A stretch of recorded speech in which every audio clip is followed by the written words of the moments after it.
Hi guys, Captain here. This is the last episode of Dracula Castelvania, the TV series from Netflix. Last episode, part 4. Monument.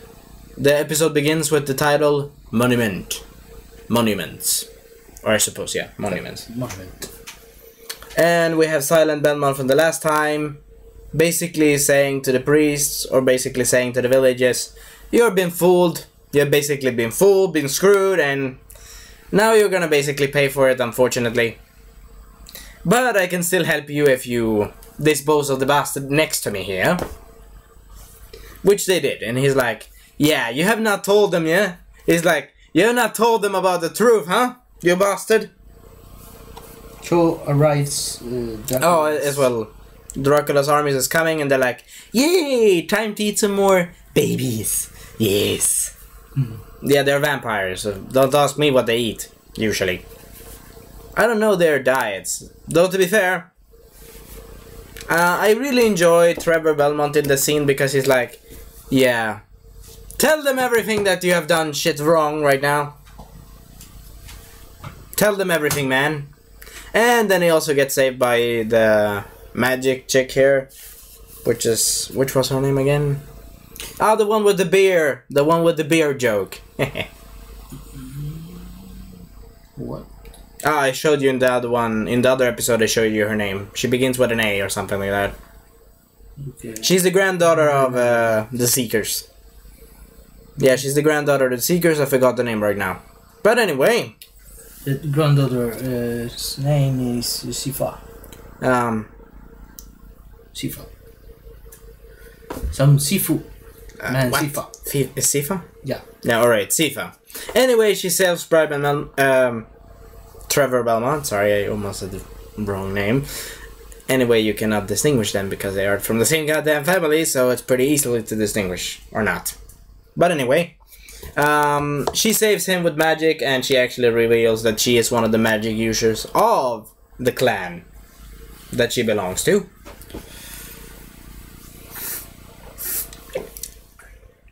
Anyway, this video must be shorter because I need to go to the movie theater and watch Player One. Hope you enjoy. I will do a review of that one tomorrow. I will do the review, but I will upload it tomorrow. Anyway, she saves him and he does very cool action scenes, and he really, like, he's talking to the priest, like, yeah, to the priest that lost his finger. That one that lost his finger is like, don't believe him! He's a traitor! Don't believe that bastard! And he's like, seriously? Are you kidding me? My family did nothing against this shit. My family did everything against these demons and beasts and whatever. And what is the thanks? You screw us over, that's just nice. And you take out our religious type of weapons that they use against the vampires and shit. Which they actually do, so. Though, to be fair, you know, it kinda hurts to have holy water on your face sometimes. What is that inside of a holy water? Is it some form of spice or something that hurts or bad to demons? I don't know. But anyway, so he's basically confronting him. Meanwhile, Dracula. He basically did wait, I forgot. Yeah, I forgot to mention. One of the coolest scenes was where Dracula was, or where Belmont was like confronting the priest guy, and he did it like a type of Game of Thrones style. He's like, confront your crimes, you bastard. And he's like, do you want to fight me? Fight me then. I have a little dagger. Fight me with your big sword. And then in the end, the villagers that stabs him. They stab him like a pincushion. Hope you enjoyed the video anyway. But they stab him like a pincushion. Like, yeah. They basically stab him from 3 or 9 directions of the poor guy. But the guy technically deserved it because he was bothering everyone. Anyway, the Dracula's forces is coming down on the town and trying to attack. Oh, I forgot to mention, Dracula himself visits the church, and this is Judge Frollo 2.5 with the red cap. And he's like, yeah, you killed my wife. You're gonna pay for it, bastard. Time to pay up. Time to give you a kiss. Let me give you a little kiss. And he eats him. And he's like, no! And he's like consuming him. And he's like that. Yeah, it's not easy to explain, but yeah, you can only watch that on Netflix, that's for sure. That wouldn't fly anywhere else, I'm serious. That wouldn't fly anywhere else. Yeah, we didn't see the whole scene, but I could just hear the bones cracking. So to be fair, he had it coming. You don't mess with Dracula's wife.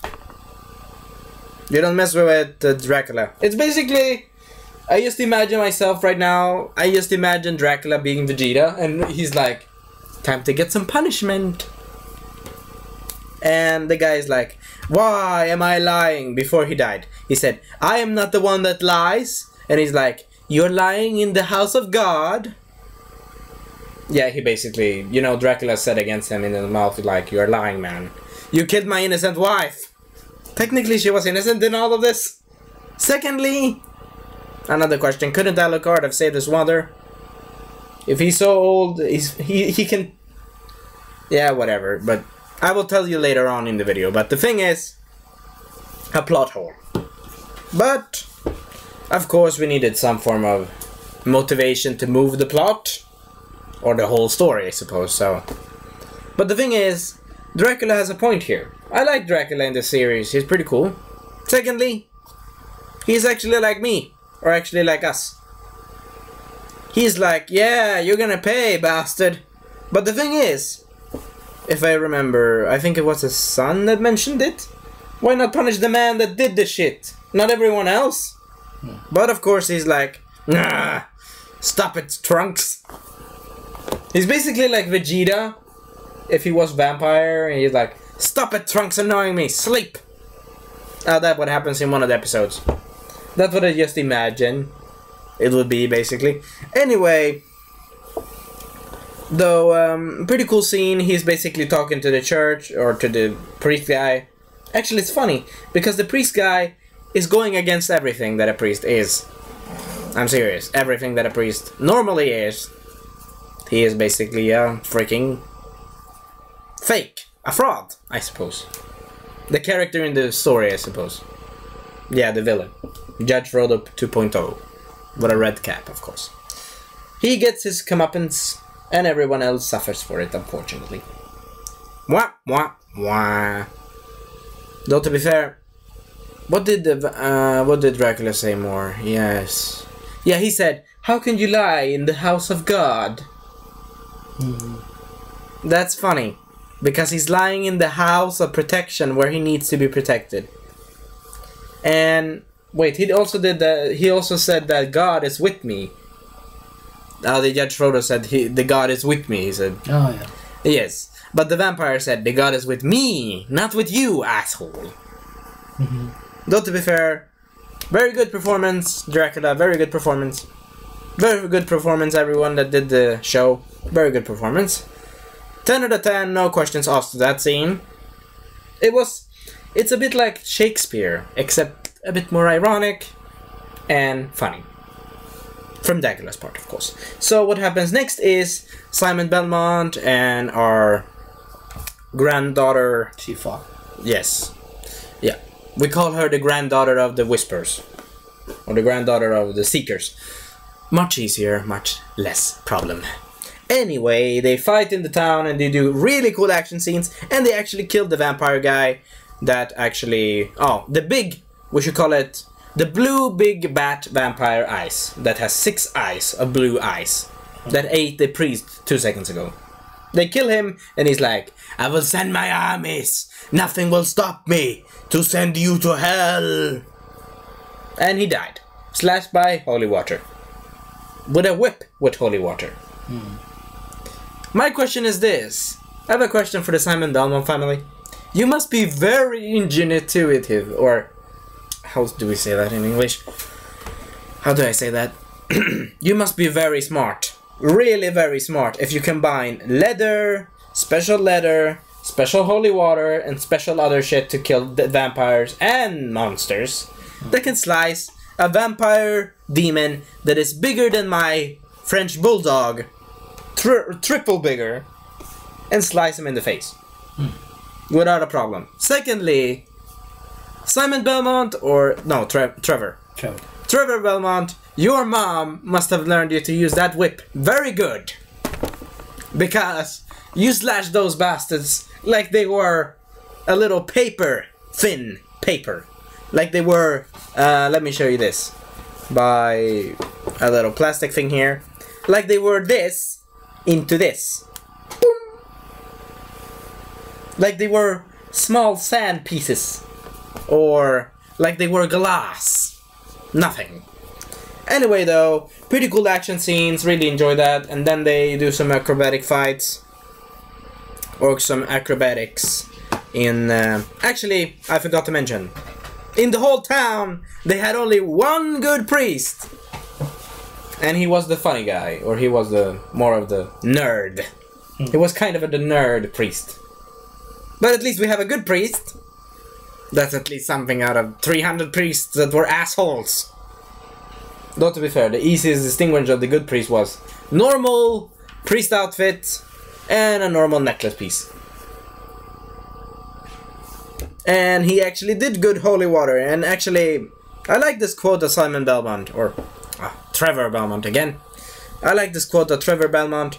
Luckily, he's like saying, so lucky that the priest actually knows how to make holy water.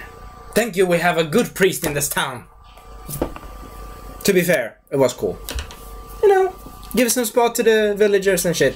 Anyway, they go down the catacombs, they do some acrobatic stuff around some mechanical stuff, and they found the sleeping tomb of the soldier.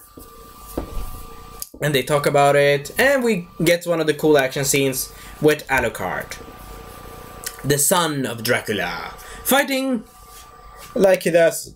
Oops. Sorry for that. 2 seconds. Hope you enjoy.